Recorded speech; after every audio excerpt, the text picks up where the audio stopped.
Hello guys, welcome to solution Mitra. तो दोस्तों, हम आज यहाँ पे आपके सामने एक शानदार क्वेश्चन के साथ हाजिर हैं।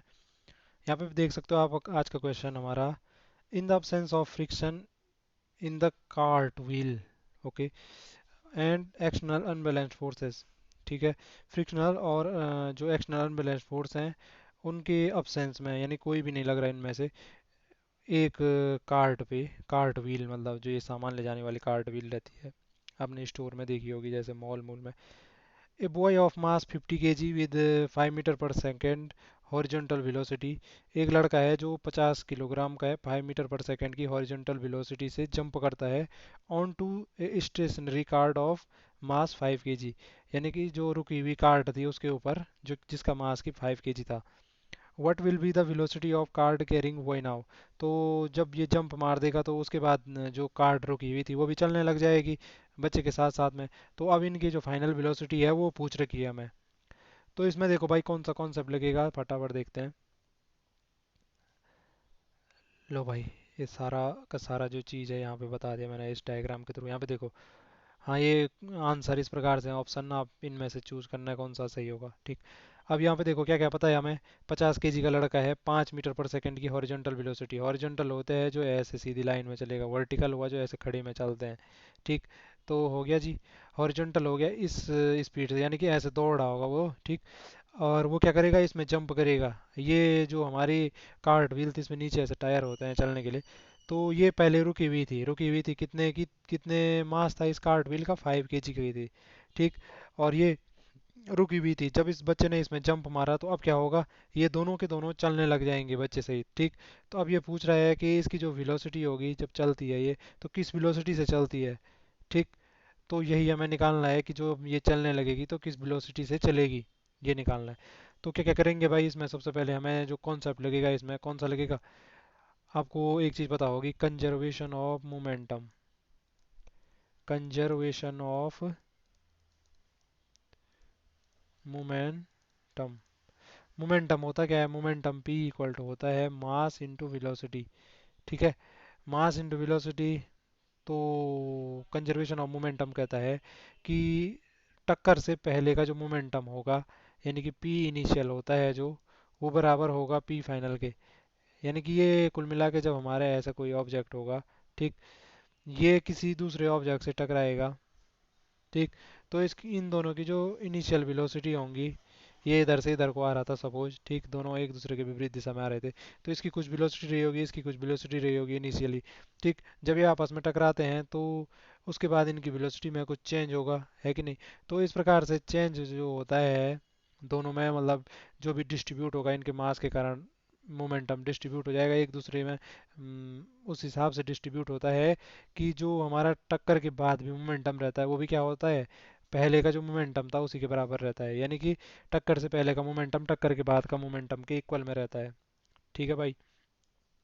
तो यही कॉन्सेप्ट यहाँ पे लगेगा, कैसे लगेगा अब देखते हैं। तो सबसे पहले हमें पी इनिशियल निकालना है, इनकी जो इनिशियल मोमेंटम है वो कितना है। तो इनिशियल मोमेंटम कैसे निकलेगा भाई, इनिशियल मोमेंटम के लिए क्या होगा, पी इनिशियल बच्चे का निकालूंगा पहले, मतलब लड़का है जो ये इसका। तो क्या हो जाएगा, पी इक्वल टू होता है मास इंटू वेलोसिटी। लड़के का मास कितना है, मास है 50 केजी, इंटू वेलोसिटी, वेलोसिटी कितनी है, लिख देता हूँ यूनिट भी, 50 केजी। वेलोसिटी, वेलोसिटी कितनी है उसकी हॉरिजॉन्टल वेलोसिटी थी 5 मीटर पर सेकेंड। ठीक। प्लस क्या हो जाएगा इनिशियल में, अब ये पूरा नहीं हुआ इनिशियल, ये मिटा दिया मैंने। ठीक। दूसरा क्या हो जाएगा पी इनिशियल में, इसका भी इनिशियली इसका कितना था कार्ट का, तो कार्ट का भी हो जाएगा मास इंटू वेलोसिटी। मास तो था कार्ट का 5 केजी। वेलोसिटी कितनी थी इनिशियली, रुका हुआ था तो कितने हो गए, वेलोसिटी जीरो। और पी फाइनल हो जाएगा कि टक्कर के बाद की इनके जो मोमेंटम होगा वो कितना होगा। ठीक। तो वहाँ भी वही फॉर्मूला, तो वही लगना मास इंटू वेलोसिटी। लेकिन मास यहाँ पे क्या हो जाएगा, मास क्या हो गया, अब जुड़ गया है। देखो एक ही बॉडी बन गई ना, पहले दो बॉडी थी ये, एक ये अलग था, ये अलग था। अब जब ये इसमें कूदा तो अब ये दोनों एक ही बॉडी जैसे हो गए, यानी मास इनका क्या हो गया, जुड़ जाएगा। तो मास ऑफ वन कितना है, बच्चे का कितना है, 50 केजी। लड़का है वो, बच्चा नहीं है, ठीक, जो भी है। और ये जो कार्ट है वो कितना है, 5 केजी। ठीक। 5 केजी। बच्चा इसलिए बोला जा रहा, बार बार ऐसी हरकतें बच्चे तो करते हैं। ठीक। 50 केजी प्लस 5 केजी, और पी फाइनल हो गया, क्या हो गया, मास इंटू वेलोसिटी ना। वेलोसिटी वेलोसिटी तो निकालनी है, वी फाइनल हमें पता ही नहीं है कि जब ये दोनों इस प्रकार से जंप मारेगा वो, तो उसके बाद कितना वेलोसिटी होगी हमें वही तो निकालनी है। तो वी फाइनल नहीं पता है तो मल्टीप्लाई कर दिया इंटू वी फाइनल। ठीक, करो भाई इनको सॉल्व। ये हो गया 50 पंजे कितना हो गया, 5 पंजे 25, 250 किलोग्राम मीटर पर सेकंड। ये हो गया कितना, 5 इंटू 0, तो ये तो जीरो ही हो गया। ठीक, इक्वल टू ये कितना हो गया, 55 किलोग्राम इंटू वी फाइनल। ठीक है भाई। अब देखो यहाँ से कितना हो गया ये, यहाँ से इसको हो गया ये हमारा,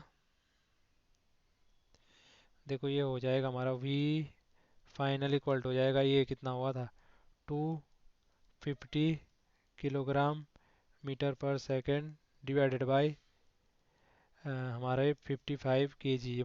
मल्टीप्लाई में था इधर से किया तो किस में चला जाएगा, डिवाइड में।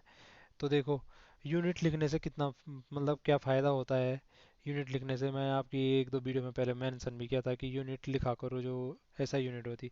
एक तो आपको मतलब याद रहेगा कि यूनिट की यूनिट क्या है, कन्फ्यूजन नहीं रहेगा बाद में जब आपके पास कोई बात में अच्छा कॉन्सेप्ट क्वेश्चन आते हैं जिनमें काफ़ी कॉन्सेप्ट लगाने पड़ते हैं, तो उनमें आपको रिमेम्बर रहेंगी। दूसरा क्या फ़ायदा है इससे, अब देखो यहाँ पे जैसे केजी से केजी कट गया, तो ये यूनिट बची जो किसकी बची, वेलोसिटी की मीटर पर सेकंड। तो अगर मन बाद में यहाँ पे कुछ गलत भी कर रहा रहता यूनिट लगा के, तो यहाँ पे कुछ गलत आती है इसकी यूनिट, तो मुझे पता चल जाता कि हाँ मैंने कुछ मिस्टेक कर दी है। ठीक, अगर मुझे किसी चीज़ की यूनिट नहीं भी पता है तो हमें यूनिट ऐसे करके सबकी यूनिट लिखते हुए लास्ट में पता चली जाएगी। जैसे यहाँ पे इसकी वेलोसिटी की आई मीटर पर सेकंड, करो भाई इसका डिवाइड करना पड़ेगा। ये तो अब बाएं हाथ का खेल है आपका। तो 5 से किया इसको, 5 पंजे 25, जीरो, इसको 5 से किया तो 11, 11 से डिवाइड करो 50 को तो 11 चौको 44, 6 50। ठीक है जी, दशमलव लगाया 60 हुआ तो 11 पंजे 55, बचा 5, 11 चौको 44, फिर से यही रिपीट हो जाएगा। मैंने 4.54 क्या आ रहा है, मीटर पर सेकंड क्या आ रही है हमारी जो ये वेलोसिटी है वी फाइनल, कार्ट और बच्चे की कितनी आ रही है, 4.54। ये 4.54 को 4.5 भी लिख सकता हूँ मैं। ठीक, 4.6 भी हो सकता है। ठीक, तो यहाँ पे देखो ऑप्शन बी 4.5 मीटर।